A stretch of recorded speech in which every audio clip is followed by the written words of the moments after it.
ये बच्चे पहली पत्नी के जैसे ही अपने पिता की प्रॉपर्टी में हिस्सेदार हैं। दो शादियां हैं और पहली के भी बच्चे हैं और दूसरी से भी बच्चे हैं जो कि चली आती है, उसे पैतृक संपत्ति कहा जाता है। तो पैतृक संपत्ति में भी जैसे पहली पत्नी जन्मे बच्चों का पैतृक संपत्ति। दोस्तों आप सभी का स्वागत है फिर से एक नई वीडियो में। दोस्तों आज की वीडियो में हम लोग बात करेंगे कि दूसरी पत्नी के द्वारा जन्मे बच्चों का पिता की संपत्ति में अधिकार होता है या नहीं होता है। इससे पहले मैं आपसे यही कहूँगा कि आप इस वीडियो को अंत तक बने रहिएगा। साथ ही अगर हमारे चैनल पर नए हैं या फिर इस वीडियो को पहली बार देख रहे हैं तो इस चैनल को सब्सक्राइब जरूर कीजिए, क्योंकि इस प्रकार की जानकारियां हम आप तक पहुंचाने की पूरी जो मेन टॉपिक है वो ये है कि समाज में कभी ऐसी परिस्थितियां जो है कि बन जाती हैं कि एक पत्नी के जीवित रहते हुए व्यक्ति ने दूसरी शादी की, या पहली पत्नी की मृत्यु हो चुकी है फिर उसने दूसरी शादी की, लेकिन पहली पत्नी से भी बच्चे हैं और दूसरी पत्नी से भी बच्चे हैं। तो कभी आपने इस चीज़ का भी ध्यान में बच्चों को जो है कि पहली पत्नी के बच्चे जो है कि अपने पिता की संपत्ति में जो है कि हिस्सा नहीं देते हैं, या दूसरी पत्नी से जन्मे बच्चे जो है कि पहली पत्नी से जन्मे बच्चों को हिस्सा नहीं देते हैं।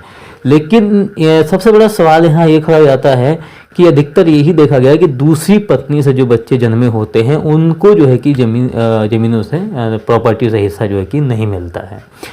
तो ये चीज़ नहीं है। हिंदू मैरिज एक्ट सेक्शन 16 में जो है कि इस बात का जो है कि पूरा जिक्र किया गया है कि दूसरी पत्नी से भी जन्मे बच्चे पहली पत्नी के जैसे ही अपने पिता की प्रॉपर्टी में हिस्सेदार हैं।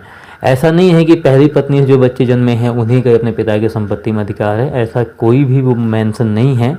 दूसरी पत्नी से भी अगर बच्चे हैं, जन्म उनका हुआ है, तो उनका भी अपने पिता की संपत्ति में उतना ही अधिकार है जितना कि पहली वाली पत्नी से जन्मे बच्चों का अधिकार है।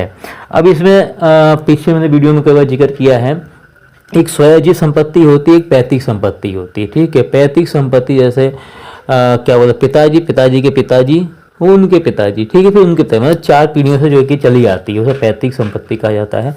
तो पैतृक संपत्ति में भी जैसे पहली पत्नी जन्मे बच्चों का पैतृक संपत्ति में भी अधिकार है, तो वैसे ही दूसरी पत्नी से जन्मे बच्चों का भी जो है कि पैतृक संपत्ति में अधिकार है। स्वयाजी संपत्ति में तो अधिकार होता ही होता है, साथ ही पैतृक संपत्ति में भी अधिकार होता है।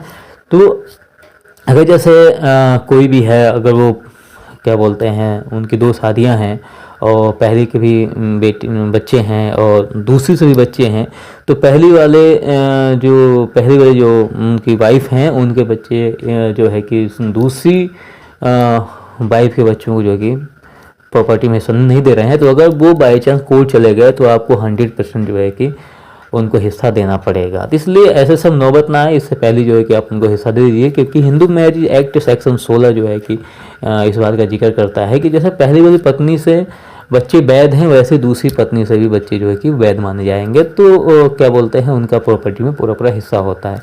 तो आज की छोटी सी जानकारी थी जो आप लोगों को देनी थी।